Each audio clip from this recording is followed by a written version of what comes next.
Hello， 大家好，我是王俊勇，欢迎收看本期小白测评。今天是我们频道里边一个少有的稀客啊，其实它的上一代我们也体验过了，只不过是没有专门的做一期视频，也就是来自联想小新系列的 Pad 产品。我们手里这个最新的小新 Pad Pro 刚刚发布的骁龙870的平板。小新这个系列的平板之前一直热度都不低啊，今天咱们来看一看它是不是安卓的2021年的第一个真香平板。不关注你，小白测评马上开始。这一代呢，我们先给大家做一个简单的小开箱啊。这个包装盒方面呢是比较薄的，是一个长条形的啊，20瓦的 QC 的快充，因为毕竟是骁龙的870处理器嘛。B2C 的数据线，一根非常普通的数据线上带了一个很不常见的设计——魔术贴，这就是很 PC 厂商的一种设计，非常方便你外出的时候把这个线给缠起来。这里面是它的卡针，还有一个3.5转 Type-C 的转接头。外观 ID 设计方面呢，其实照前代呢改变并不是特别大，比如说它后背也是这种招牌的拼色式的金属的设计，就是全金属一体机身啊。中框这里呢正好是相反的，变成了一个豆腐的一个形状啊，就是这边是深色的了，相反的一面呢它是浅色的，给大家一个特写啊，尤其是在45度角看过去的时候，非常的漂亮，非常的薄，只有5.8毫米。在 Pad 这类产品里面啊，小新的这台应该是我们体验过最薄的一台 Pad 了啊，它只有485克，它也有8600毫安时的电池，毕竟是这种老牌厂商是吧？这个 ID 设计包括内部的工业堆叠能力确实还是非常强的。顶部的电源键加实体按键呢是一个合成按键，它是稍微有一些下限的，摁上去解锁。非常快的一个识别速度，整体外观上呢是改变不大的，但是内部改变还不少啊。首先第一个就是屏幕方面，这块屏幕呢是换了一块全新的 OLED 的这个屏幕，90赫兹是这次最大的改变，给加上了一个高刷，亮度方面也是达到了600尼特，对于这么大的一块屏幕来说，这个亮度也是水平不错的了。然后依然是2K 的分辨率，比如说什么100%、DCI-P3，还有 HDR10啊等等都给大家打出来。然后它的核心处理器这次是大家最关心的，就是骁龙的870啊，3.2G 赫兹，它在今年有多香，我就不用多说了啊。今年骁龙也出了一些七系的，但是有870这颗芯片在，感觉七系全都是吧找不着存在感了，甚至还抢了很多888的这个风头。然后它同样是851，这是我们频道发明的一个词啊，这套组合，这个 LPDDR5 UFS 3.1，然后骁龙的870啊，只不过这个851不是88啊。前置方面呢，它依然是有2颗镜头的，有一个800万的前置，还有一个800万的这个红外的 ToF 镜头来进行人像的一个识别，所以说你也可以用人脸来进行解锁。扬声器也是左右各有2个，一共是4个 JBL 的扬声器。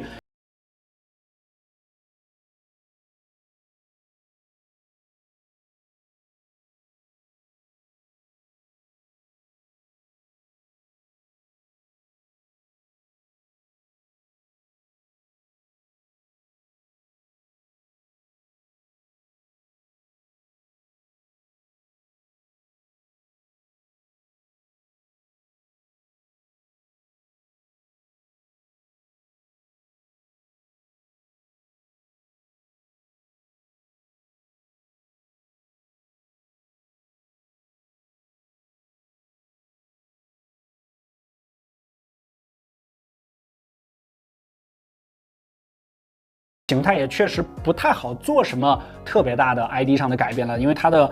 整体的这个边框啊，已经算是非常的窄了，这个边框啊。还有大家非常关心的，也就是它的系统方面。ZUI 2021版的小新 Pad Pro 预装了基于安卓11开发的 ZUI 12.5。软件上第一个改变就是应用全局横屏，当设备旋转到横向状态时，或者固定在横屏方向时，应用将强制以横屏显示任何应用啊，包括没有横屏模式的应用。有一点遗憾就是横屏显示它是强制的嘛，这两侧呢是用毛玻璃效果来进行填充的，但是比上一代好多了啊，上一代是直接竖屏，强制让你来适应它。虽然不是软件适配，但勉强算是一种办法了。还是希望更好看又好用的适配型横屏模式尽快赶上6一儿童节。咱们俩努力，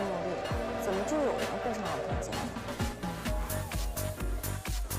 当然，这不是小新一个品牌可以解决的，这需要整个安卓平板生态的努力。希望小新给大家开了个好头。进入电脑模式后，第一个感觉就是真的很像 PC 电脑，毕竟是 PC 全球老大做的嘛。界面扁平，风格清秀，支持多窗口音型，并且你可以随意拖动窗口位置，调整窗口的大小，让 Pad 非常接近电脑端的操作。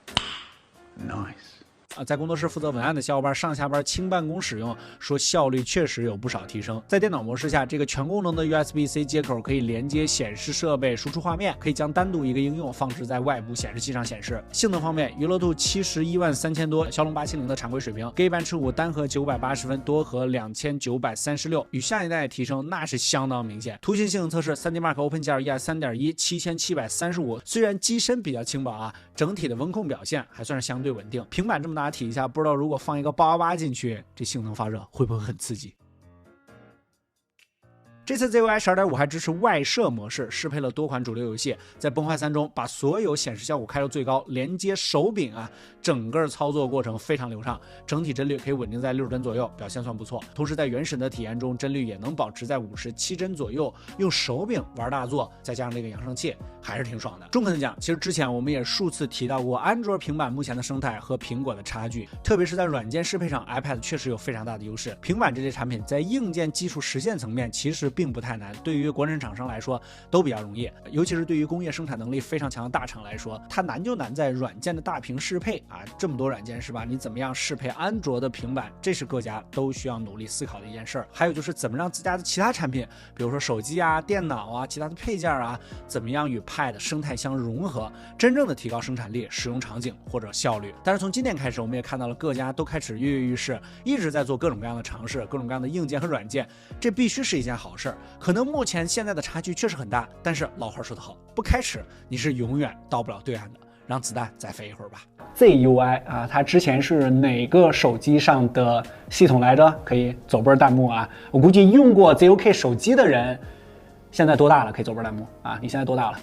简单总结一下，小新 Pad Pro 这2021啊，它整体呢还是一台非常成熟的产品。咱们仔细想一想啊，中肯的讲，它真的是挑不出来什么太大的毛病了。当然，我现在不知道它的价格啊，这个你看到视频的时候应该已经知道了。我估计照上一代，这次它的价格应该也还可以。这个配件多讲两句，我真的是非常喜欢它的这个键盘。首先完全体的话，它就像一个书一样，是吧？你可以直接这样打开，然后后背也打开，做成一种电脑的形态，它也有自己的这个电脑模式。如果你觉得这样比较厚的话，你可以直接用一半，相当于给你加了一个贝壳的那种感觉。你看视频的话，也可以来自行的这个调节。然后你还可以只用前边的这一半，它这也是磁吸的，把它抠下来啊，对吧 ？iPad 也有这样的相关的配件，直接就是保护前面的这个屏幕的啊。你只需要贴后边的膜，要不然用这个的话，你就贴前面的膜来进行减薄，这都是可以的。而且它这个磁吸确实非常的紧，它中间是那种类似于一个纺布的那样的一个结构，然后这个新款的也是可以